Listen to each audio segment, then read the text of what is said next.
ఆ మధ్యన పాకిస్తాన్ని భారత్ చేత ఒప్పందానికి వచ్చేలాగా చేయడం కోసం రకరకాల ఒత్తిడి చేశాడు ట్రంప్.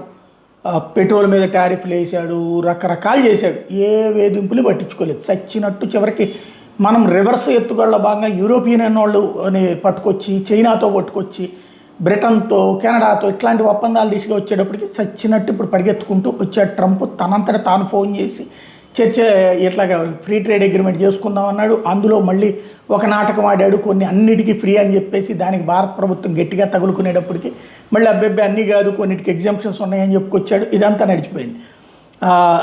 వాస్తవంగా మనల్ని బెదరేయడానికి, మనల్ని రెచ్చగొట్టడం కోసం పాకిస్తాన్ వాడాడు. పాకిస్తాన్ వాళ్ళకి పూర్తి స్వేచ్ఛనివ్వడం, పాకిస్తాన్కి కావాల్సినటువంటి అన్ని అందించడం, ఇదంతా చేసుకొచ్చాడు. దీంతో పాకిస్తాన్ని టాయిలెట్ పేపర్ లాగా ఇప్పుడు వదిలేశాడు ఆడ పాకిస్తాన్.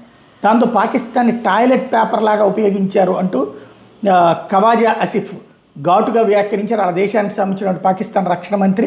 పాకిస్తాన్ చారిత్రాత్మక అగ్రరాజ్యాల తరపున యుద్ధాలు చేసింది, మేడ్ ఇన్ యూఎస్ఏ జిహాద్ కూడా చేసింది అంటూ అమెరికా ప్లాన్ ప్రకారం మేము పవిత్ర యుద్ధాలు కూడా చేశాము, అయితే మన దేశాన్ని అమెరికా టాయిలెట్ పేపర్ కంటే దారుణంగా చూసింది అంటూ మనది వ్యూహాత్మక ప్రయోజనాల కోసం మనల్ని ఉపయోగించుకున్న తర్వాత పారేసేదంటూ ఖవాజా ఆసిఫ్ చెప్పుకొచ్చాడు. పాకిస్తాన్లో మరణించిన సైనికుల్ని సరిగ్గా గౌరవించట్లేదు అన్నటువంటిది కూడా తేల్చి చెప్పాడు. రాజకీయ నాయకులు తరచుగా వాళ్ళ అంత్యక్రియలకు కూడా హాజరు కారని ఖవాజా అంగీకరించాడు. పీఓకే, బెలూచిస్తాన్, కేపీకేలో ప్రాణ నష్టాలను దాచిపెట్టి చాలా కాలంగా ఆరోపణలు ఎదుర్కొన్నట్టు సందర్భంలో అవన్నీ బయటపెట్టాడు.